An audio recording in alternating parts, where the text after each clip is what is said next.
really excited about this sermon this morning. When I first learned this lesson, I learned it from my teacher over in Turkey, at least bits and pieces of what you'll hear today. And it's been one of the most moving, impactful lessons that I've learned in my life. And I hope to just give you a fraction of that today. I hope that God uses it, because I feel like it was a disaster in first service, but God has his ways of using it anyway. It's an emotional message for me, and so I didn't practice it a whole lot this week. That's a good way to kill it as a preacher, is just over practice it. So we'll just see.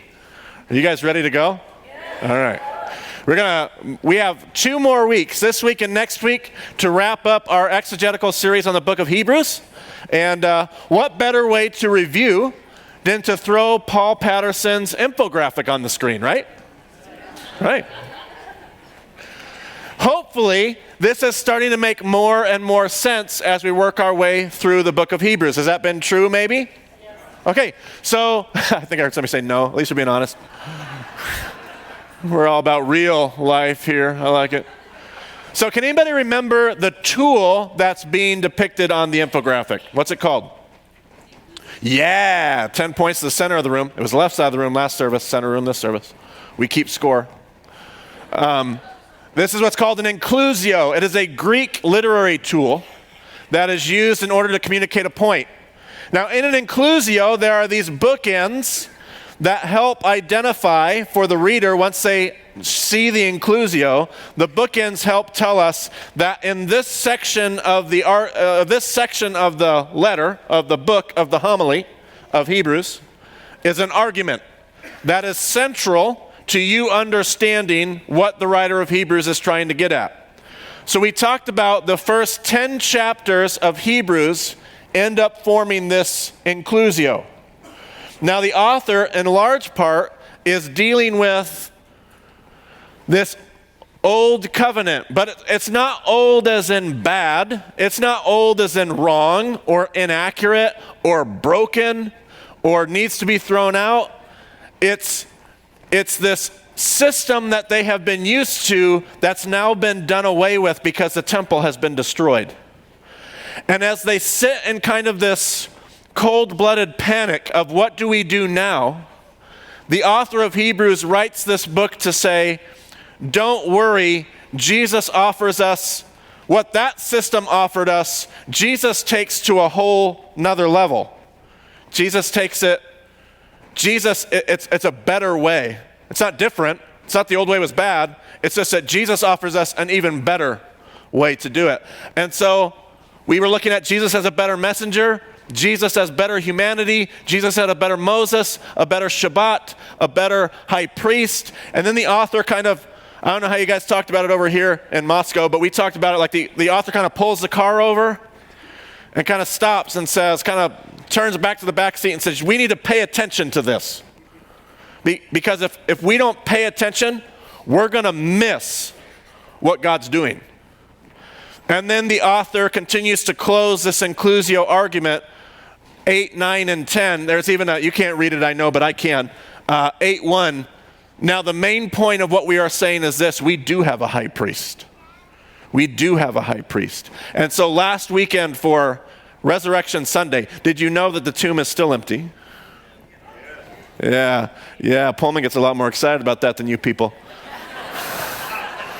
Because I've trained them. No, I'm just kidding. But yeah, so we have this high priest we talked about last week. This high priest who sat down and offered one sacrifice for all time. So no matter what your hang-ups, what your addictions, what your mistakes, what your fears, what your insecurities, all the ways that you fall short and you know all the stuff, no matter what it is, Jesus offered one sacrifice. It was good enough to take care of all of it. And his work was done and he sat down.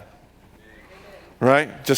And so we have this inclusio argument that kind of climaxes towards the end with this: Jesus took care of it. And at the end of that inclusio, there's a statement: therefore, we have to persevere. Therefore, we have to persevere. And that's this argument of Hebrews. But then the author is going to tag these last few chapters, 11, 12, and 13, onto the end. And the writer is going to say, okay, so if that's our argument, if we're going to take all this time to put forth this inclusio so that we all understand it, so what? And 11, 12, and 13 is kind of the so what of the book of Hebrews. So at the end of the inclusio, where the author says we have to do you remember the statement, last verse of last week's passage? We do not belong to those who shrink back and are destroyed, but we belong to those who have faith and are saved. I don't know if Aaron used the quote in services. I was here on Saturday night. I was the guy standing over on the priest thing. Most of you caught that. But Aaron had this thing he said, I know, on Saturday night, I ain't begging Satan for a fight, but I'm not backing down from one either. Did he say that here again? It's a good quote. It's a good quote.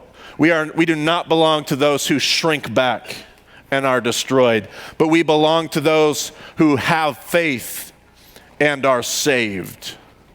Right?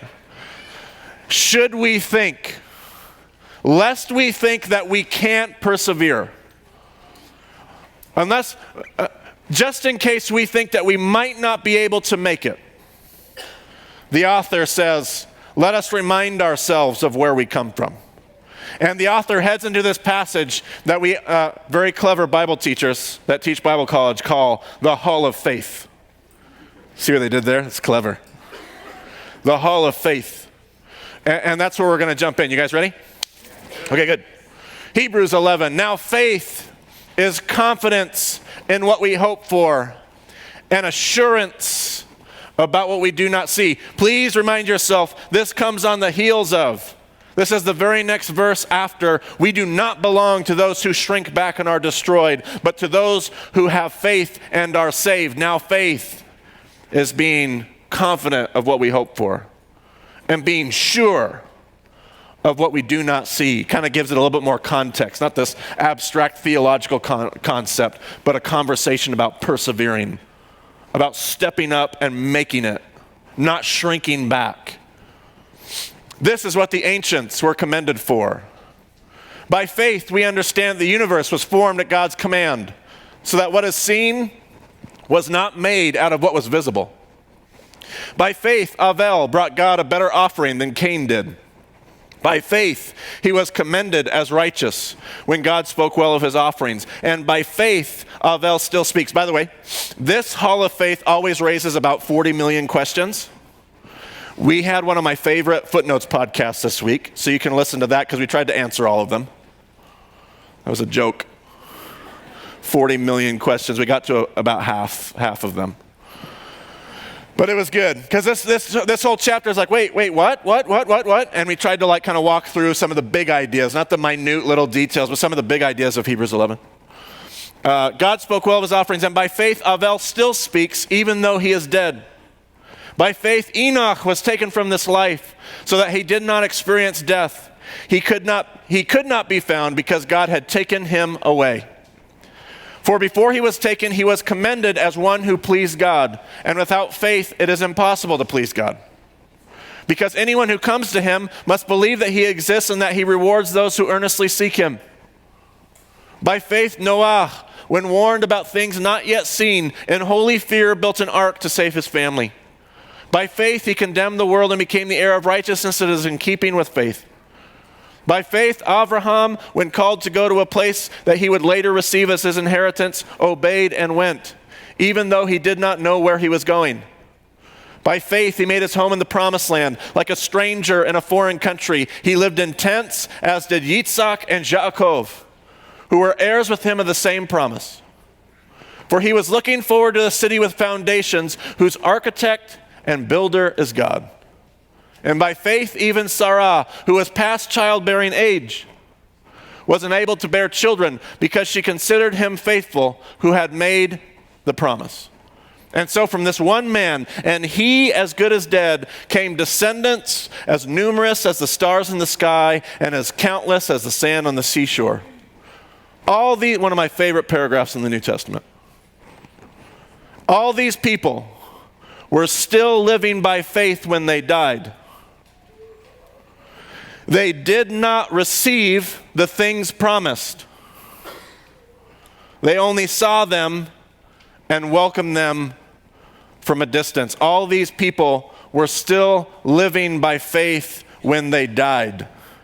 They did not receive what was promised. Now, who made the promises? God. I thought God always comes through on his promises. In fact, he does. What they found out one day is one morning they woke up and realized they didn't understand the promise the way maybe they thought they had. They woke up and realized, I'm not actually going to receive the promise. The promise isn't going to come to me. The promise is going to come through me. Now, rhetorical question. Don't answer. How would you respond in our American culture to having God make a deal that you understand one way, and then you wake up one morning and you realize, oh, I'm never going to get that, what I thought I was going to get. It's going to come through me. What would our response, just think about it, just what would our response be? Because these people that end up in Hebrews chapter 11, the hall of faith, are people who that morning when they woke up and realized, Abraham wakes up one morning and realizes, I'm not going to see descendants as countless as the sand on the seashore and number of stars in the, I'm going to have one. Like one child, I had other children, one child of promise. That's all I'm going to have. But through me, that promise is going to be fulfilled later. And when he realizes that, the Greek here, welcome, it's like this warm, joyous smile on the face. He welcomes, he sees the promise of God, not in his life, but in the distance, and he welcomes it. I find this paragraph incredibly compelling. All these people died, still living in faith, not receiving the promises.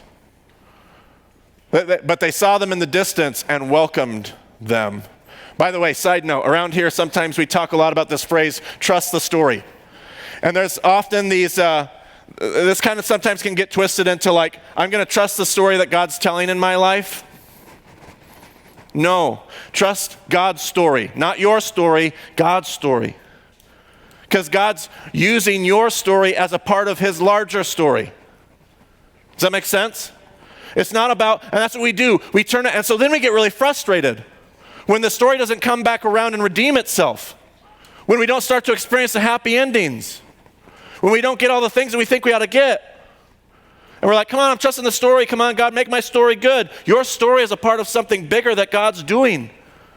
And these people, let's keep reading. Watch this.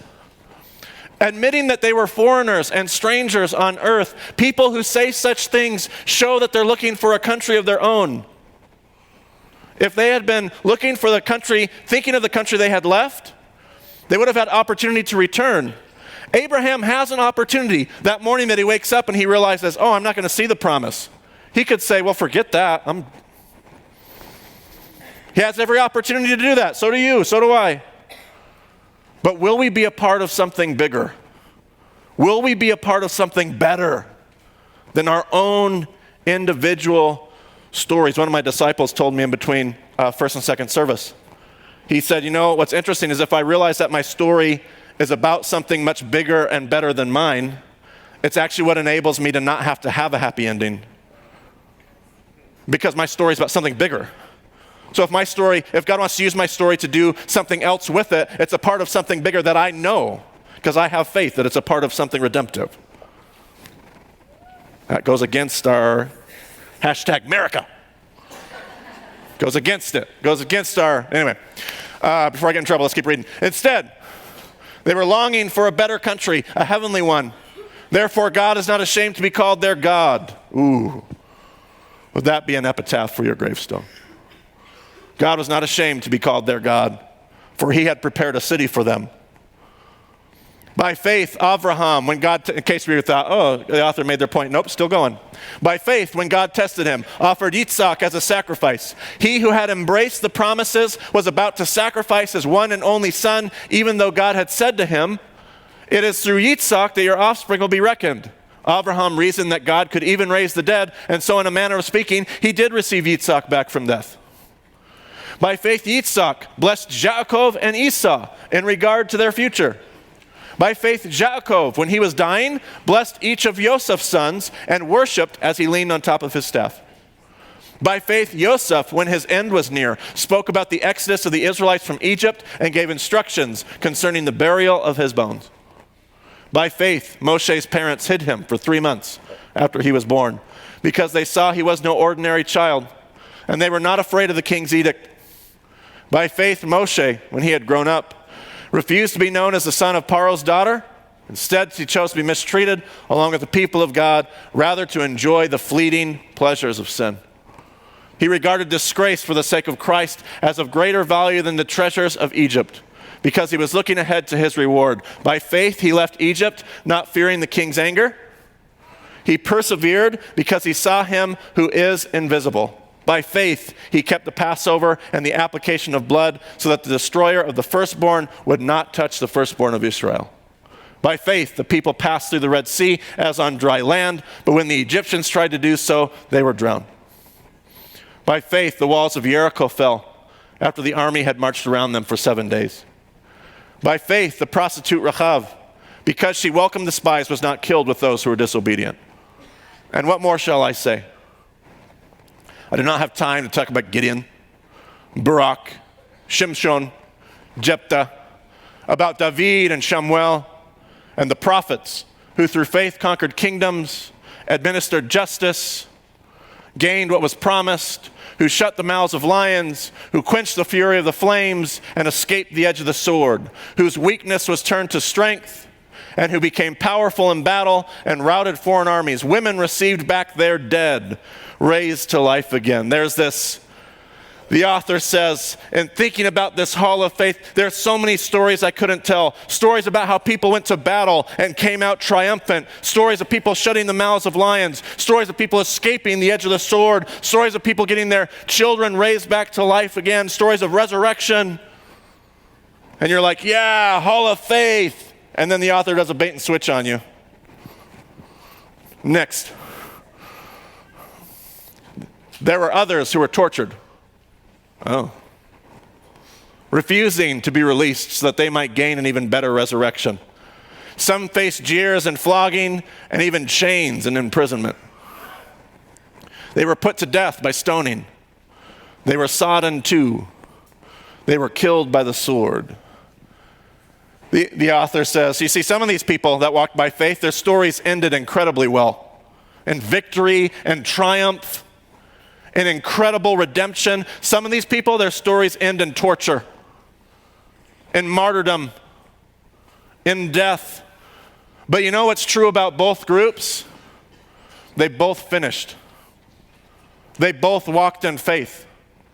Despite their circumstances, they followed the path of God. They went about in sheepskins and goatskins, destitute, persecuted, and mistreated. The world was not worthy of them. They wandered in deserts and mountains, living in caves and in holes in the ground. These were all commended for their faith, yet none of them received what was promised. Since God had planned something better for us, so that only together with us would they be made perfect. The author says, they didn't get what was promised because they were doing something that had to do with us. So that only when you take our faith and we stand on the shoulders of those people that came before us, only when you put what God's doing through us and put it together with all those that have come before us is stuff made perfect. Because it's not just about us. God's going to take the story that you're living out and he's going to use it to give you a better resurrection, so that only together with your children and your children's children and your children's children's children will what you do today be made perfect. So finish the race. God had planned something better for us so that only together with us would they be made perfect. Therefore, since we are surrounded by such a great cloud of witnesses, let us throw off everything that hinders and the sin that so easily entangles, and let us run with perseverance the race marked out for us, fixing our eyes on Jesus, the pioneer and perfecter of our faith. For the joy set before him, he endured the cross, scorning its shame, and sat down at the right hand of the throne of God. Consider him who has endured such opposition from sinners, so that you will not grow weary and lose heart. The author says, we talked in Pullman last week about, this is like he endured the cross, scorning its shame, mocking the shame of the cross. That's like the ultimate in trash talk, right? This is Jesus like waking up in the middle of the tomb that Easter morning with the ultimate mic drop. What's next? Like Jesus stared death in the face, got up and said, next. And then that was all you had? Oh, peace, I'm out. Like he endured the cross, scorning its shame, rising in triumph over the order of death. That's good stuff. But there's something else going on here that I wanted to kind of go back and camp on. It's what moved me when I first heard it and would like to share it with you. When I went over to Turkey, we went to this arena. And it was in the ruins of a place called Aphrodisias. Say Aphrodisias. It's fun to say. There's this arena here. Now, arena is where the first century biblical world understands the image of race. The image of running a race comes in the context of arena. It comes in the context of what the Greco-Roman culture called the games. The Romans called it circus. But they would have these games and these competitions, and people would come from all kinds of different cities and all kinds of different countries. And there's even the Olympic Games that many of you know the histories of. And people would come and they represent their gods. And they run in order to tell the world about the greatness of their God. So by running the race, you tell the world what your God is like. In how you run, you tell the world a story. So in one part of the New Testament, Paul says, run the race like you want to win. Run the race like you want to win. Because in running the race well, you tell the world what God is like. Now, he doesn't say run the race and win. He says run the race like you want to win. But the author here in Hebrews does something with this image. He or she says, since we're surrounded by such a great cloud of witnesses. Now, without understanding the context, I always picture this big cloud of faces. In that first century context, they're surrounded by an arena of people. People that have gone before them. Since we are surrounded by such a great cloud of witnesses. Who are the witnesses? All those people he just listed or she just listed. Can you see them? This works a lot better when you're sitting there. Can you see them? There's Abraham and Sarah. And there's David. Can you see Enoch? He's sitting in the back towards the top. What about Noah? And there, over here on the left, I can see a guy who can't sit still. His name's Elijah. Can you see them? Therefore, since we are surrounded by such a great cloud of witnesses, let us throw off everything that hinders and the sin that so easily entangles, and let us run! Let us run! This crowd surrounds us, saying, come on, keep running. Don't quit. I didn't. You can do it. Keep running. I will not cross the finish line and have to stare Elijah in the face and have him say, what do you got left? And have to say anything other than nothing. Brothers and sisters, we dabble in discipleship.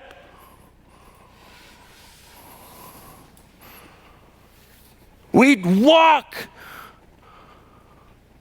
We prance.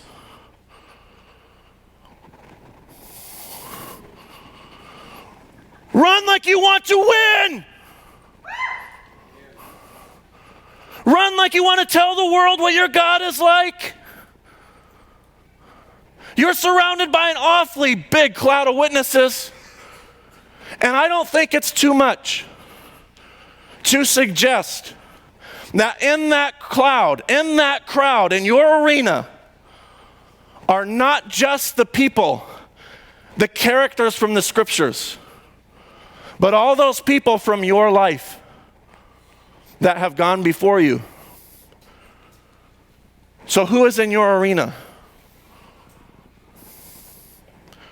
Who is it that brought you to faith? Who is it that showed you how to run your race? Is it a mom or a dad, a grandma or a grandpa? Is it somebody that was taken far too young? I sat at yet another funeral yesterday in Montana for somebody younger than me that I went to school with. Who's in your crowd? Can you see them? Come on, keep going. You can do it. Don't give up. Therefore, since we're surrounded by such a great cloud of witnesses, let us throw off everything that hinders and the sin that so easily entangles, and let us run the race marked out for us with perseverance. Let us fix our eyes on Jesus, the author and perfecter of our faith, who for the joy set before him endured the cross, scorning its shame, and sat down at the right hand of the throne of God. Let us consider him who endured such suffering, so that you and I would not grow weary or lose heart. Run. We've got to head towards the table this morning, so I'm going to invite our servers if they want to head back and prepare the elements. If you're visiting with us, we have an open table. We would long for you to join us to celebrate the death, burial, and resurrection of Jesus. Just take the bread and the juice and hold on to it. And we'll take it all together here in just a moment. Now, I didn't get to the end of our passage, and I didn't write out a bunch of formal implications for this week because I didn't want to ruin it. Because I don't know who sits in your stands. But whoever it is that sits in your stands, cheering you on, telling you to run, telling you to leave it all out on the track, all out in the arena, could preach a better sermon than I ever could. But there are some pretty simple implications that come from this passage and the part we didn't get to today. It's in your notes if you want to read it later. I would say a pretty easy implication would be this: don't quit. Don't quit. I would say an implication would be run. Don't walk, which is opposite from what I heard in church growing up as a little kid. Walk, don't run. Never mind. Run, don't walk. I would say an implication would be this. Later, the author is going to talk about discipline. There is a difference between discipline and punishment. It says, endure hardship as a discipline of God. Now, sometimes punishment is a part of discipline, but punishment and discipline are two completely different things. Endure hardship as a discipline. Do not refuse the discipline of God, the writer of Hebrews will say. Gets to the last verse of our passage today, and the writer says, so strengthen your feeble arms and your weak knees, and make level the paths for your feet, so that those who are lame would not be disabled, but would be healed. Which we'll talk more about that next week. Don't give up. Do not give up. Run the race. Endure hardship. Encourage one another as long as it's called today.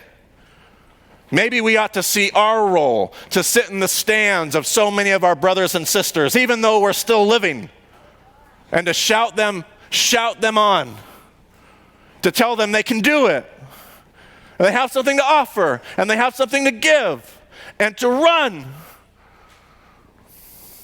I'm just so moved by that image. When I was in high school, I ran track. I actually didn't. I jumped, and then they talked me into running around that stupid circle. I got into track to hang out with the girls and jump. I'll go jump into a sandbox. I don't really care. Instead, I somehow got called into this stupid 400-meter run. I hated the 400 meters. I started with the 200. That was great. The 400 was different because I had to. It's really not a. It's a sprint. Like you don't get to pace yourself in the 400. You have to run once around the track, and I only had enough juice to get about 7/8 around the track. So when I crossed the finish line, I was always just face first, collapse, fall down right into the track. Oh man, I want that to be the image and the picture of my spiritual walk. I want to come falling face first across the pearly gates, whatever those look like. I want Peter to have to scrape me off the ground and say, that was one heck of a run. And I want all those people in my cloud of witnesses to be ready to give me high fives, and I want to have the kind of race to be able to receive it. Run. So we head to our time at the table this morning, and the author told us at the end of that passage, let us consider him who endured such hardship, so that we would not grow weary and lose heart. And so we hold the bread and the juice and we take a moment to consider, to fix our thoughts on a Jesus that would come and would say, this is what it looks like. This is how you persevere. Last week we looked at that fifth cup, a Jesus who would fall on his knees outside the olive press, crying out for God's deliverance, but know that if it's his will, he was going to accept the discipline of God. He was going to endure hardship as the discipline of God. And then Jesus says, this is what it looks like. This is what it looks like. Keep going. Keep going. Keep going. And remember this morning that what we do is only made perfect in all of those that come after us. Hand something off to our children and our children's children that we'd be honored to have them be a part of. That night, Jesus took a piece of bread. He broke it. He gave it to his disciples, and he said, take and eat. This is my body. And whenever you do this, remember me. Let's remember the author and perfecter of our faith.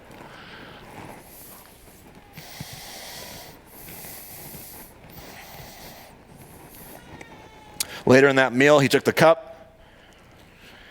He gave it to his disciples. He said, drink from it, all of you. This is the blood of the covenant.